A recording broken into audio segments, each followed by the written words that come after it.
Hello guys, welcome back to my show. Today I'm gonna try to help get the word out about a smaller company called SpecOp Manufacturing. I just received my upper receiver from them the other day, and I just kind of want to do a first impressions video on them. I have not yet fired my AR. I was going to do it today, but it's kind of cold day out here in Texas, so that didn't happen. But yeah, I just want to kind of give you my impressions of it and show you my setup and some future plans on what I want to do with my setup. Alright, so here, our lower receiver. This is a Spike Tactical ST15, just your standard lower receiver. And before we do that, no mag in the chamber, or no magazine in, and no round in the chamber. Alright. So, Spike Tactical ST15 lower receiver. It comes standard, AR parts. It comes with your regular, mil-spec buttstock. I changed it out for the Magpul Mo. It comes with regular A2 pistol grip, which I changed out for the Magpul Mo Plus. And one thing I gotta say I like about the lower is that the indicators, if you're on safe fire or full auto, which I don't have full auto, I have no reason for that. And I like the magazine release. It's not your standard A2 release. It's just a little bit different. I like it. Different's good. Alright. That's pretty much, it's got your standard mil-spec trigger in there.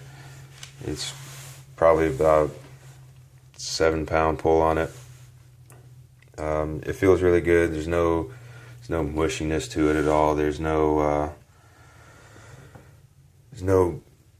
grindy at all. I'm sure you guys know what I mean, but it's really good. Standard trigger, nothing special. It's not a match grade, hair trigger or anything like that. Alright, and that's pretty much all I got to say about that. I'll go to my future plans towards the end of the video. Alright, and this is, well, never mind the sights right now, I'll talk about those in a second. This is the SpecOp Manufacturing AR upper. 16-inch match grade barrel. It's chrome lined. It's 5.56 223. The rail system, I thought they outsourced for it, but apparently they make their own. And honestly, I gotta say, I really, really like this rail. It's one of the they call it their thin profile modular rail, or M-lock, whatever. There's 100 different names for 5 different rails out there. But it comes with 3 of these sections right here. And all they do is they screw in 2 places, and you can move them wherever you want. I'm not a gear queer or anything like that, so I'm not going to put, a tack light or laser on there. I just want my grip. That's it. But it's a really thin, really comfortable rail. You can see I can wrap my hand almost all the way around it. I've got pretty big hands, but that's not how I shoot. I shoot like this. So if I'm shouldering it, it's going to be up here. but I really like that. It's got, I don't know, it's just something about it. It's just extremely comfortable. So it's got the carbon length gas system in it, SpecOp low profile gas block on there, SpecOp gas tube. Let me release the bolt. And also got the nickel boron bolt carrier group. This is my first rifle with a nickel boron on it, so I'm kind of excited to see how this is going to roll. I've heard a lot of good things about it.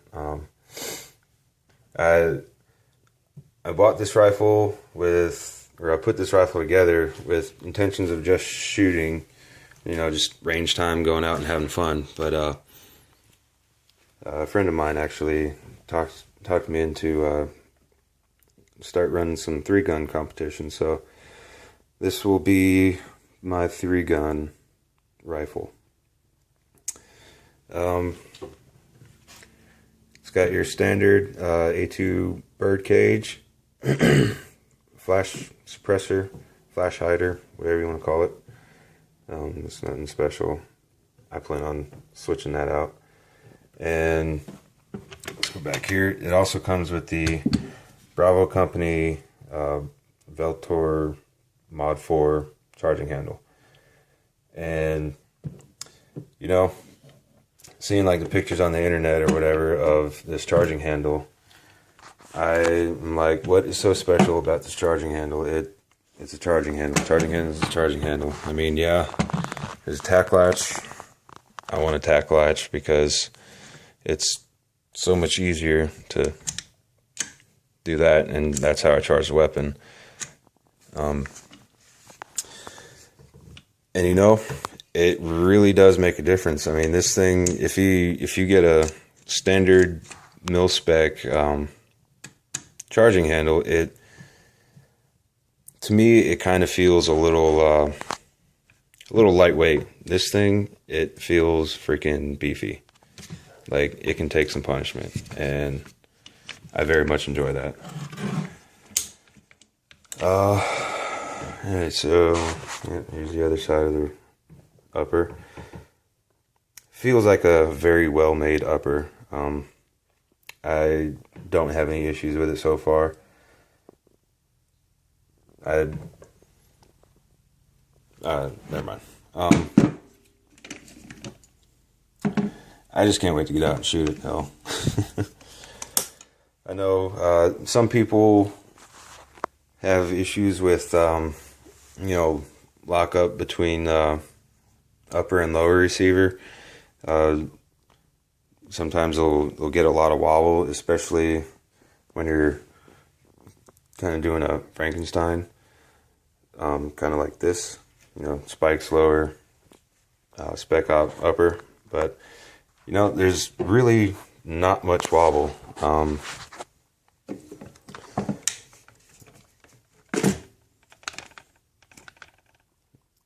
I don't know if you can hear that or not, but I mean, it's very minimal.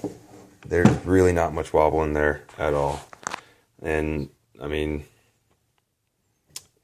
even if there was, you could, you can buy a $1 freaking AccuWedge and that'll lock everything up.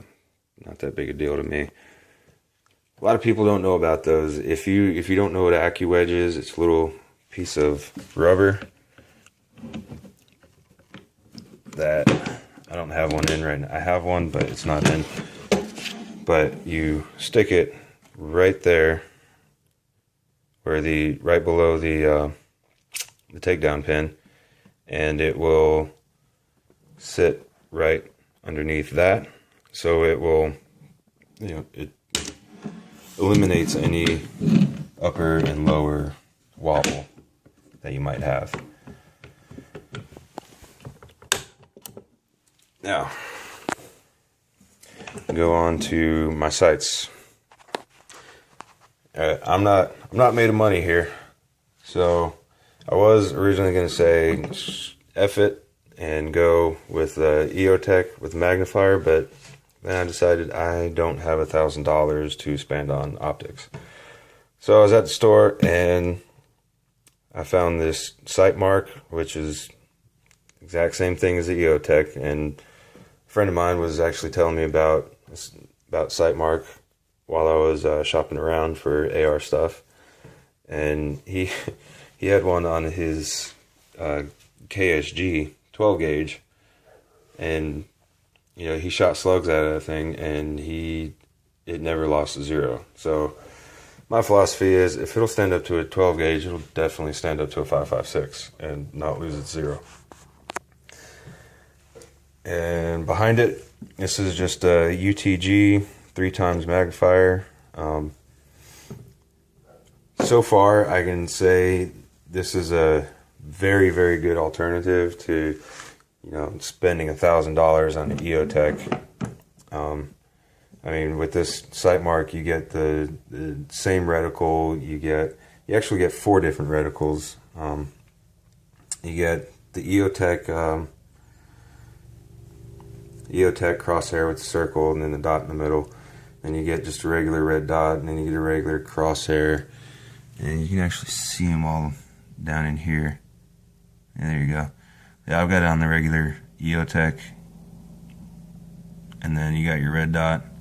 Then you got your crosshair. And then you got a circle with a dot. So you can change it up to whatever you want. And I bought the little bit more expensive model. So, I mean, it was $130. But, so on this one, and flip that to the side. Hopefully you guys can see this in video. So, yeah, I don't think you will. No. Well, anyway, you get 3 different reticles, and you get 3 different brightness settings. So 1, 2, 3. And then if you're one of those really super cool guys with night vision, you also have infrared lasers on there.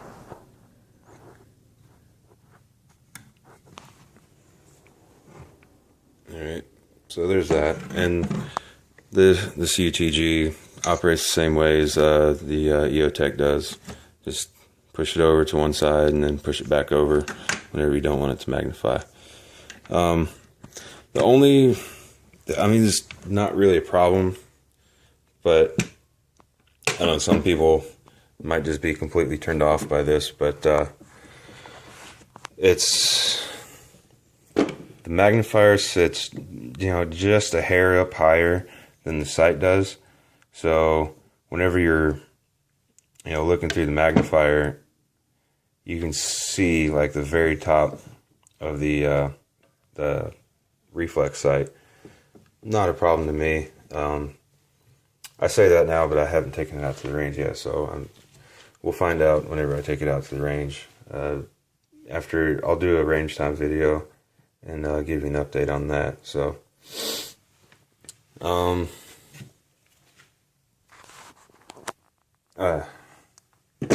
also have the Magpul Mo RVG grip on here. It's just, I took the bottom piece of rail, moved it to where I wanted it, and put my grip on there. Now, I know Magpul also has their new line, their Mo handguard.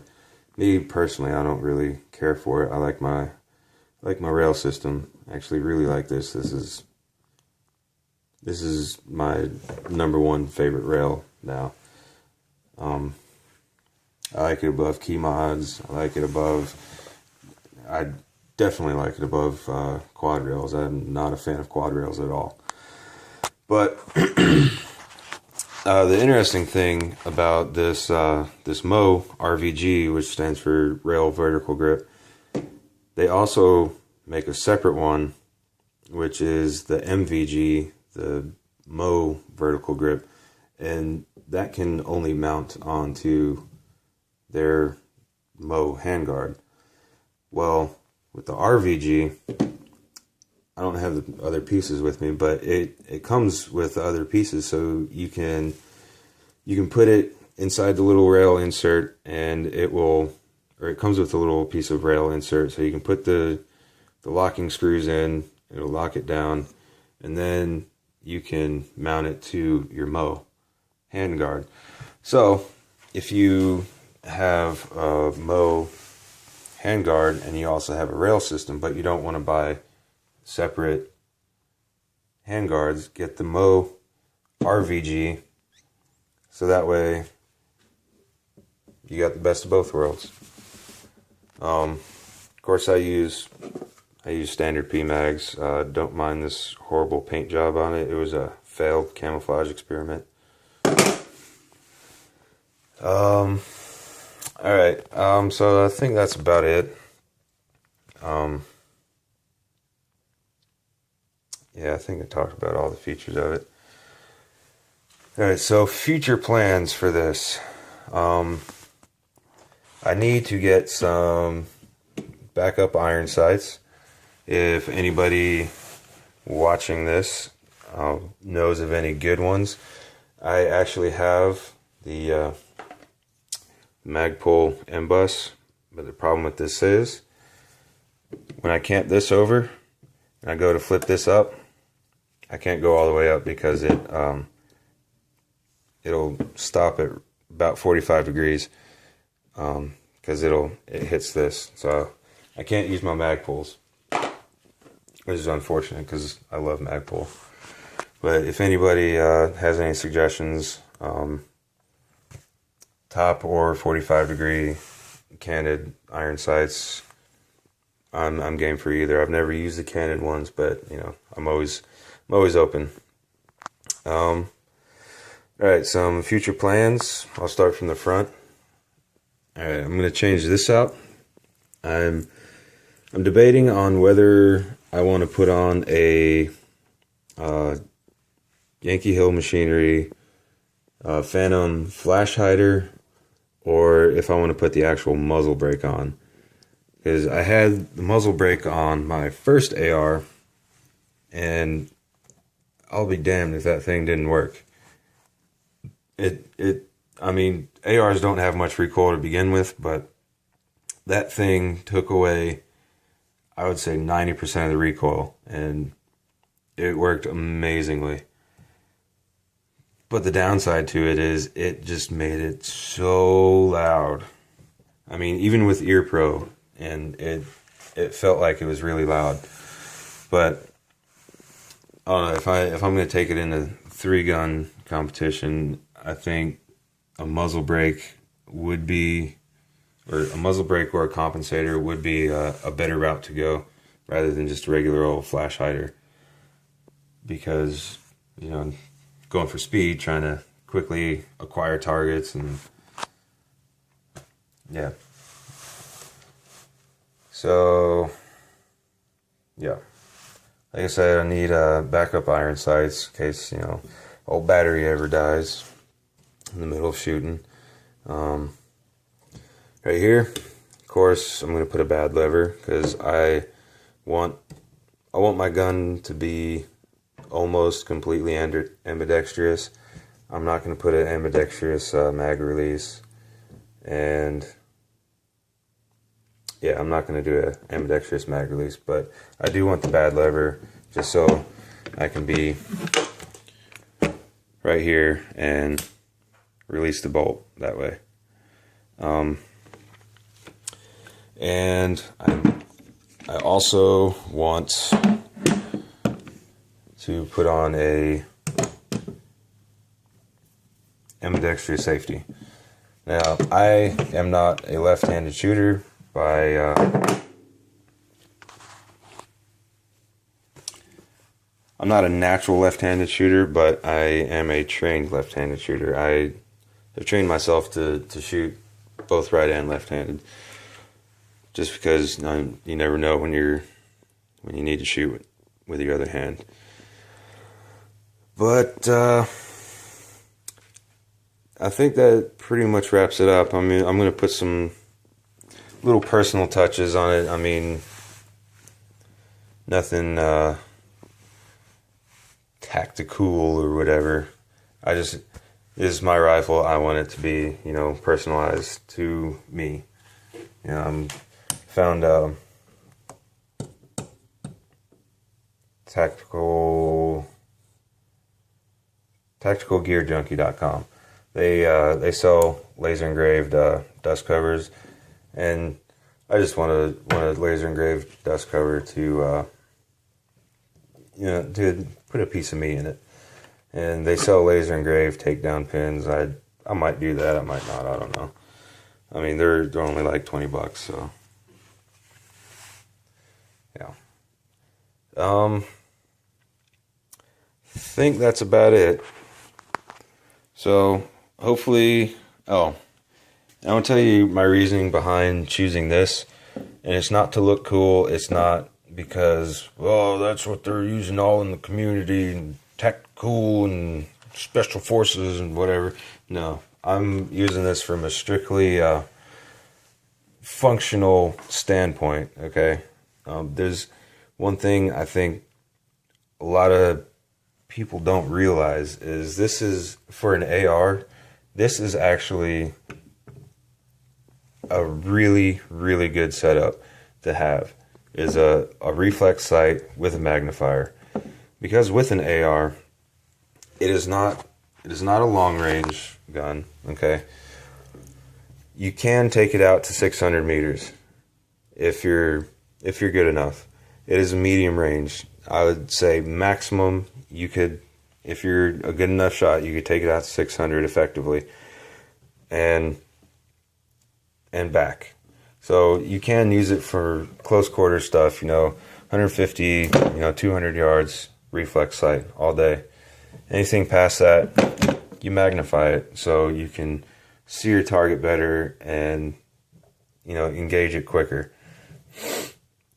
It is a completely functional and really smart setup. I really like it. I'm really glad that they came out with this kind of setup. It doesn't restrict you to, you know, just magnification or just a straight reflex sight. It's great. But okay, I'm gonna end it at that point. It's a longer video than I anticipated, but yeah. Alright guys, I'll try to check back in maybe tomorrow or the next day. Hopefully I got some range time videos for you. So then, stay safe and have fun.